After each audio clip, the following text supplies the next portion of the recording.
In 2022, the Brits went on strike more actively than at any time in the last 30 years. The total number of lost working days due to strikes rose to 2.47 million, the highest figure since 1989. Waves of anti-government protests are also taking over EU countries. And in the US, the activity of strikers has increased by 50% compared to 2021. The reason is rising prices and a general insecurity, economic stagnation, war, and global warming have become genuine challenges for governmental institutions. Making decisions in crisis situations is always a difficult choice. It often requires tough value compromises and significant political risks. However, sometimes officials still manage to find brilliant solutions, even in the most hopeless situations. Let's talk about 5 dramatic crises in the history of mankind and solutions that helped officials pull their countries and their citizens out of financial disasters. My name is Gregor Razumowski, and today I will tell you a little more about the right solutions in crisis situations.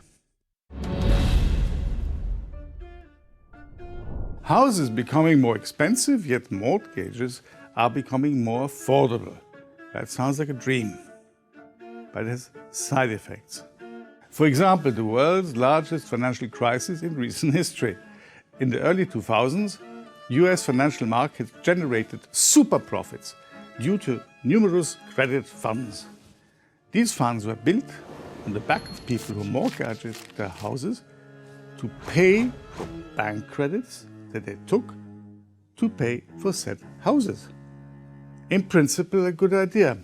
Take clients having no stable income and little to no understanding how bank loans really work, and what you are left with is no better than a pyramid scheme where everybody loses. Already in 2007, the majority of borrowers were unable to pay their monthly credit bills. Banks and investment advisors hoped it would be transient and tried to gloss over it. The gold mine of the mortgage securities trading turned into a black hole. The financial giant of the mortgage securities market, Lehman Brothers, announced bankruptcy after 158 years in business. By 2008, the bank managed to issue mortgages for $680 billion with a capital of $22.5 billion. See the difference? It was the largest bankruptcy case in the US history. Unemployment in the United States doubled, and the epidemic of financial catastrophe spread all over the planet. Congress began with basic anti-crisis measures, such as tax cuts, increased unemployment benefits, and distribution of food stamps that allowed people to meet immediate basic needs. This stopped the escalation of the crisis. However, the main priorities were the rescue of banks and financial incentives. And this decision was not easy. At the height of the crisis, 2 US banks, Citigroup and RBS Group, were, without exaggeration, huge. Their combined assets were almost $6 trillion, exceeding the combined GDP of the world's 150 smallest countries. However, their capital reserves were tiny. When the funds ended, the government allocated more than $100 billion to keep the giants in business. In fact, taxpayers' money was used to save profit-hungry private corporations that made a mistake in assessing their own risks. However, despite sharp criticism, saving the banks was not a mistake. According to experts, it would have been more expensive to allow facilities of this size to go bankrupt. In 1772, the British Empire was the financial center of the world. Trading with numerous colonies contributed to the accumulation of wealth, goods, and financial loans. The government invested huge amounts of money in the construction of highways, buildings, canals, and other facilities, forcing a shortage of resources. At the same time, the colonies had an insatiable demand for capital, which contributed to the expansion of lending and banking. And then it led to speculation and dubious financial innovations. Now it's called venture capitalism, but one could also speak of economic anarchism. Rapid development continued until June 1772. Until Alexander Fordyce, partner of the London banking house Neil James Fordyce and Down, lost £300,000 on shares of the East-West India Company.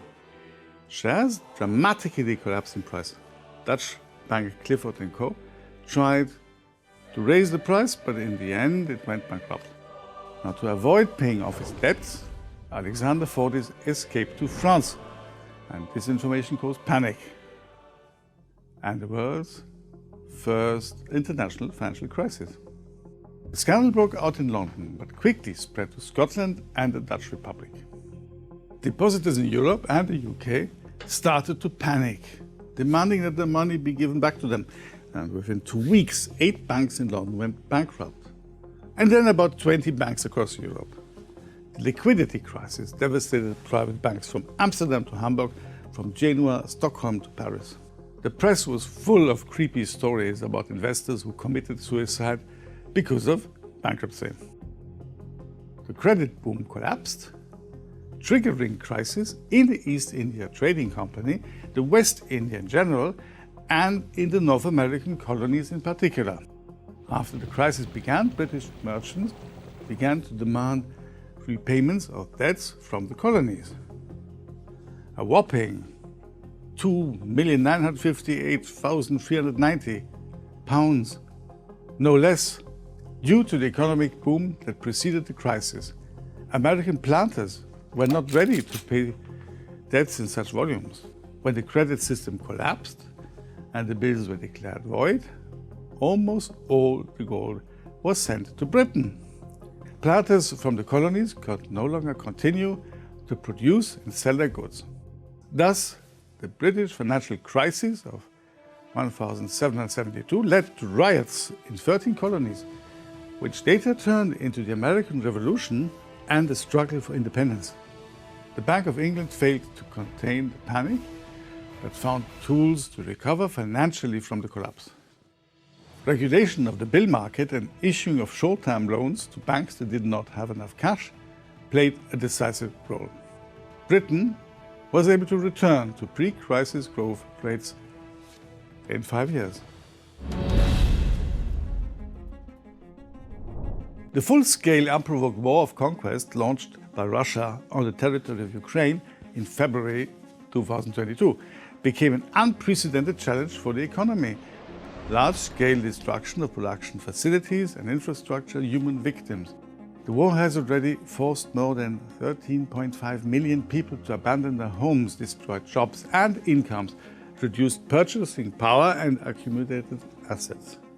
During the year of the war, the GDP in Ukraine fell to 29.2%, and the poverty rate reached 24%, pushing more than 7 million people below the poverty line into destitution. Experts of the World Bank and the European Commission conservatively estimates direct losses after a year of full-scale war in Ukraine at 145 billion euros, and it required some for recovery at 410 billion euros. The Ukrainian government claims that this figure will double after the deoccupation of the territories captured by Russia. It is worth noting that this figure is constantly and uncontrollably growing due to Russia's unprecedented terrorist actions in Ukraine, like the recent destruction of the Kakhovka Dam. Despite this, Ukraine managed to maintain macro-financial stability. The restructuring of existing liabilities and raising funds from external creditors through low-interest loans or non-refundable grants worked. The activation of filling the budget within the country was also effective, in particular through the instruments of war bonds and other securities that are guaranteed by the state. Despite the fact that the situation remains consistently difficult, The Ukrainian case of avoiding collapse amid colossal military invasion in terms of cruelty and harm is an insight to world researchers. Hypergrowth, accident and panic. The three constant horsemen of the financial apocalypse arrived in the United States in 1929. The automotive industry and construction drove the economy during the turbulent 1920s.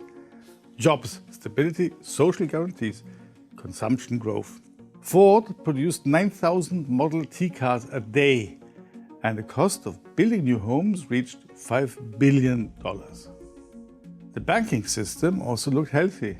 25,000 creditors kept $60 billion in the banks. The money was distributed reasonably. 60% were loans, 50% were cash, and 20% were investment securities.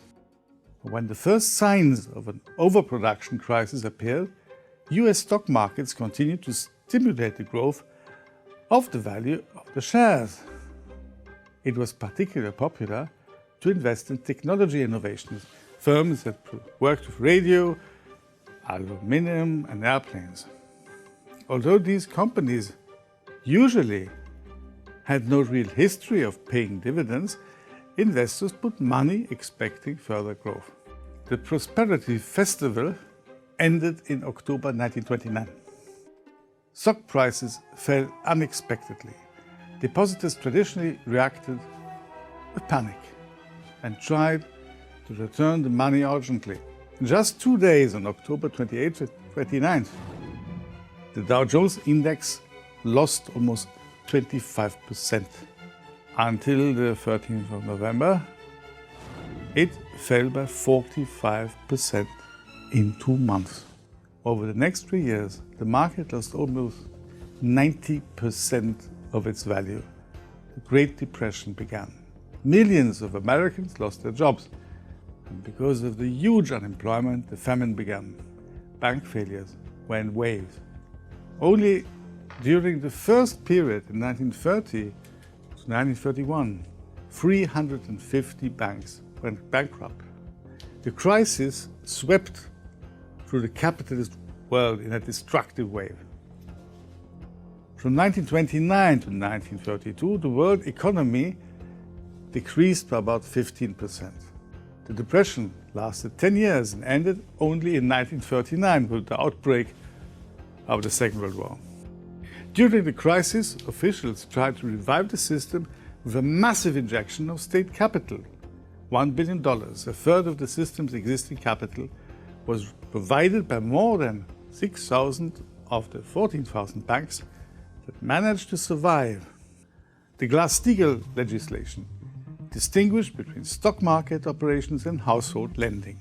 The Federal Deposit Insurance Corporation, the FDIC, was created to guarantee the return of deposits in the amount of $2,500 and reduce the risks of bank failures in the future. This tool helped to reduce the panic mood among investors. And it became a revolution. Banks took the opportunity to advertise new state-insured deposits, and customers began to consider investments risk-free. Banks no longer insure their own risks, instead sharing them with the state. This stabilized the financial system for the next 70 years. The fast growth of the economies of the so-called Asian tigers, South Korea, Singapore, Hong Kong, and Taiwan in the 90s, was fascinating. Millions of dollars of foreign investors invested in Asian countries, expecting to make super profits from the rapid development of the so-called Asian tigers. The excessive expansion of credit lines and the disproportion of accumulated debt obligations had their logical development. Thailand's financial system was the first to fail. Low GDP amid a huge volume of external lending led to rapid devaluation of the Thai baht. Asian stock markets started shaking. A massive outflow of foreign investment began. Asian crisis was unprecedented by nature and intensity. It was characterized by sharp fluctuations in external current accounts, a deep recession rising unemployment and failing living standards, especially among the poorest. However, although the initial decline in most countries was sharp, it was replaced by an equally sudden increase. After being tested, Asia created an engine and has been providing steady lift for 20 years. This is the power of reason. Always remember that our true power lies in rational thought and a clear mind when we are threatened with the daily flow of disinformation and manipulation of news. So please, do the reasonable thing and start following our project right now.